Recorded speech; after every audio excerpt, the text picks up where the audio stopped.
Hello दोस्तों, आज के इस विश्लेषण में स्वागत है। आज हम इंटरनेट की सबसे विशाल और सबसे ताकतवर कंपनी के बिजनेस मॉडल को डिकोड करने वाले हैं। मतलब जरा सोचिए, हर रोज लगभग 8.5 बिलियन सर्चेस होती हैं। 8.5 बिलियन!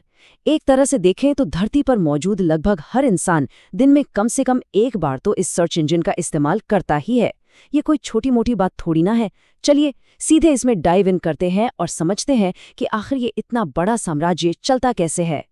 लेकिन आगे बढ़ने से पहले जरा इस नंबर को देखिए, $2 ट्रिलियन। जी हाँ, ये इस कंपनी का मार्केट कैप यानी वैल्यूएशन है। पर मजेदार बात पता है क्या है? यहाँ एक बहुत ही बड़ा विरोधाभास यानी पैराडॉक्स छुपा है। ये कंपनी अपने सबसे बढ़िया और सबसे ज्यादा यूज होने वाले प्रोडक्ट्स बिल्कुल मुफ्त में देती है। यूट्यूब पर घंटों वीडियोस देखना हो, जीमेल पर हजारों ईमेल्स भेजना हो या फिर मैप से कोई अनजान रास्ता ढूंढना हो, ये सब हमारे लिए टोटली फ्री है। तो भाई सवाल उठता है कि आखिर इतना सारा पैसा आता कहाँ से है? और यही आज के इस एक्सप्लेनर का सबसे मेन सवाल है। एक ऐसी कंपनी जो आपसे और हमसे सीधे तौर पर एक पैसा नहीं मांगती, वो आखिर $2 ट्रिलियन की वैल्यूएशन तक कैसे पहुंच गई? देखने में तो ये किसी जादू जैसा लगता है, राइट? लेकिन इसके पीछे एक बहुत ही जबरदस्त और सॉलिड फाइनेंशियल मॉडल काम कर रहा है। तो चलिए इस राज से पर्दा उठाते हैं और देखते हैं कि इंटरनेट के इस सबसे बड़े जायंट के पीछे आखिर कौन सी हिडन फाइनेंशियल मशीनरी चल रही है। सेक्शन 1 एक छोटी सी नज़र इनके इतिहास यानी हिट्स और मिसेस पर डालते हैं। देखते हैं कि 1998 की वो छोटी सी शुरुआत आखिर आज इस मुकाम तक कैसे पहुंची। तो बात ऐसी है कि ये पूरी कहानी एक कॉलेज प्रोजेक्ट के तौर पर शुरू हुई थी। लैरी पेज और सर्गे ब्रिन का एक बड़ा सिंपल सा मिशन था, दुनिया भर की इन्फॉर्मेशन को ऑर्गेनाइज करना। और पता है, उन्होंने अपनी कंपनी का नाम किसी आम डिक्शनरी से नहीं उठाया। ये नाम इंस्पायर हुआ था मैथ्स के एक वर्ड से, गूगल। और गूगल का मतलब होता है एक ऐसा नंबर जिसमें एक के आगे पूरे 100 जीरो लगे हों। ये बस एक रैंडम नाम नहीं था, ये उनके विजन का एक बहुत बड़ा प्रतीक था। वो दिखाना चाहते थे कि उनका सर्च इंजन इंटरनेट के इस विशाल समंदर में इतनी ज्यादा इंफॉर्मेशन ढूंढेगा जो गिनती में गूगल जितनी बड़ी होगी। क्रेजी है ना? खैर, वक्त के साथ उन्होंने खुद को सिर्फ सर्च इंजन तक लिमिट करके नहीं रखा। सन 2000 में वो एडवर्ड्स लेकर आए। फिर 2004 में आया हमारा डेली यूज वाला जीमेल। 2005 में दुनिया की दिशा बदलने वाला मैप्स। 2006 में उन्होंने यूट्यूब खरीद लिया और फिर 2008 में आया एंड्रॉयड ऑपरेटिंग सिस्टम। एक के बाद एक उनका ये डिजिटल इकोसिस्टम आग की तरह पूरी दुनिया में फैलता चला गया। पर यहाँ एक बहुत इंटरेस्टिंग और ज़रूरी फैक्ट है।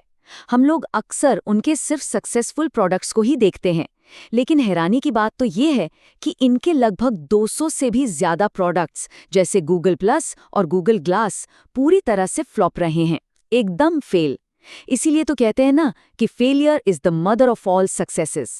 इन ढेरों नाकामयाबियों के बाद ही उन्हें आज ये विशालकाय कामयाबी हाथ लगी है। Section 2 breaking down the billions. अब वक्त है असली नंबर्स में घुसने का और ये देखने का कि ये इतना सारा पैसा आखिर आ कहाँ से रहा है। अगर हम 2022 के रेवेन्यू चार्ट को ध्यान से देखें तो एक बहुत बड़ा सच सामने आता है। उनकी कमाई का 58% हिस्सा यानी 58% सिर्फ और सिर्फ सर्च एड से आया है। इसके बाद नेटवर्क एड्स आते हैं 11% और यूट्यूब एड्स से और 10%। बाकी जो थोड़ा बहुत बचा वो प्ले स्टोर, हार्डवेयर और क्लाउड से आया। मतलब अगर इस चार्ट को देखा जाए तो ये बिल्कुल साफ हो जाता है कि इनका पूरा का पूरा कॉर्पोरेट स्ट्रक्चर कितनी डीपली सिर्फ एक ही बड़ी रेवेन्यू स्ट्रीम पर डिपेंड करता है, और वो स्ट्रीम है एडवर्टाइजमेंट्स। इसको थोड़ा और क्लियरली पुट करते हैं। 2022 में इनका टोटल रेवेन्यू था लगभग $280 बिलियन। 280 बिलियन! और जानते हैं इसमें से कितना हिस्सा एड्स से था? एकदम माइंड ब्लोइंग, $237 बिलियन सिर्फ और सिर्फ विज्ञापनों से। अगर हम इनके बाकी सारे वेंचर्स और प्रोडक्ट्स को एक साथ मिला भी देना तो भी उनके एड रेवेन्यू का साइज इतना मैसिव है कि बाकी सब उसके सामने बिल्कुल बौना लगता है। खर्चों को देखकर तो तस्वीर और भी हैरानगेज हो जाती है। $280 बिलियन की कमाई के सामने उनके एक्सपेंसेस लगभग 207 बिलियन थे। और सुनिए, इसमें $40 बिलियन तो लिटरली सिर्फ रिसर्च एंड डेवलपमेंट पर उड़ा दिए गए, नए नए प्रोडक्ट्स बनाने और टेस्ट करने के लिए। 11 बिलियन टैक्सेस चुकाने के बाद भी एंड में इनके पास लगभग $60 बिलियन का शुद्ध मुनाफा यानी प्योर नेट प्रॉफिट बचा। $60 बिलियन का प्योर प्रॉफिट। ये प्रॉफिट मार्जिन सच में चौंधाने वाला है। तो अब आते हैं सेक्शन 3 पर, द कॉस्ट ऑफ फ्री। आखिर इस मुफ्त की कीमत होती क्या है और ये मुनाफा बनता कैसे है? आइए इनके 2 मेन इंजन्स को डिटेल में समझते हैं। तो यहाँ ना फ्रीमियम मॉडल पूरे खेल को चलाता है। Free plus premium. Basic services बिल्कुल मुफ्त मिलेंगी, जैसे 15 GB की क्लाउड स्टोरेज ले लीजिए या फिर एड्स के साथ YouTube वीडियोस देख लीजिए। लेकिन अगर एक्स्ट्रा स्टोरेज चाहिए या आपको बीच बीच में आने वाले एड्स से छुटकारा चाहिए तो भैया फिर पैसे देने पड़ते हैं। ये एक तरह से इनकी ट्राई बिफोर यू बाय वाली स्ट्रैटेजी है। लेकिन यहाँ एक ऐसी चीज़ है जो आपको एक्चुअली हैरान कर देगी। लगभग 95% लोग अपनी पूरी लाइफ सिर्फ फ्री टियर पर ही गुजार देते हैं। वो इस कंपनी को सीधे तौर पर कभी एक पैसा भी नहीं देते। और दोस्तों, ठीक यही वो पॉइंट है जहां हमारा दूसरा और सबसे तगड़ा इंजन स्टार्ट होता है। जो 95% लोग कभी कुछ पा ही नहीं करते, तो वहां यूजर डेटा दुनिया की सबसे बड़ी करेंसी बन जाता है। हम और आप जितनी ज्यादा फ्री सर्विसेज का इस्तेमाल करते हैं, उतना ही ज्यादा डेटा बैकग्राउंड में अनोनिमसली कलेक्ट होता रहता है। और सच कहूं तो यही डेटा उस हाइपर टारगेटेड एडवर्टाइजिंग मशीन का असली ईंधन है। आइए जरा समझते हैं कि ये काम कैसे करता है। इंटरनेट पर हमारी हर एक छोटी मोटी एक्टिविटी को ट्रैक करके बैकग्राउंड में एक बहुत ही वैल्यूएबल प्रोफाइल बनाई जाती है। उम्र क्या है, एग्जैक्ट लोकेशन क्या है, यहाँ तक कि अगर कल रात को नए जूते या फ्लाइट टिकट के बारे में सर्च किया गया था ना, इन सभी रैंडमली इंटरनेट आदतों को कंबाइन करके एक डिटेल प्रोफाइल तैयार हो जाती है। और ये सब इसलिए होता है ताकि एडवर्टाइजर्स अपना एड ठीक उसी इंसान को दिखा सकें जिसे उसकी सबसे ज्यादा जरूरत है, पॉइंट ब्लैंक प्रिसिजन के साथ। तो अब सवाल ये उठता है कि आखिर ये प्रोफाइल्स बिकती कैसे हैं? ये पूरा ऑक्शन यानी नीलामी का प्रोसेस पलक झपकते ही मिली सेकेंड्स के अंदर कंप्लीट हो जाता है। एक तरफ एक एडवर्टाइजर अपने टारगेट सेट करता है, दूसरी तरफ यूजर ने जैसे ही कोई कीवर्ड सर्च किया, सिस्टम तुरंत उसे मैच करता है। फिर पर्दे के पीछे एक लाइटनिंग फास्ट ऑक्शन शुरू होता है, जहां डिसाइड होता है कि कौन एडवर्टाइजर ज्यादा पैसे दे रहा है और उसके एड की क्वालिटी कैसी है, जिसे एड रैंक्ड भी कहते हैं। और फाइनल स्टेप में जो जीतता है उसका एड स्क्रीन पर सर्च रिजल्ट में सबसे ऊपर चमकता हुआ दिखाई देता है। सेक्शन 4, साम्राज्य में दरारें यानी क्रैक्स इन दी एम्पायर।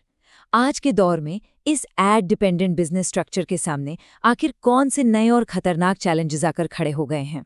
इस साम्राज्य में सबसे पहली दरार आती है डेटा प्राइवेसी की तरफ से। आजकल लोगों को सच में फिक्र होने लगी है कि भाई उनका कितना डेटा ट्रैक किया जा रहा है।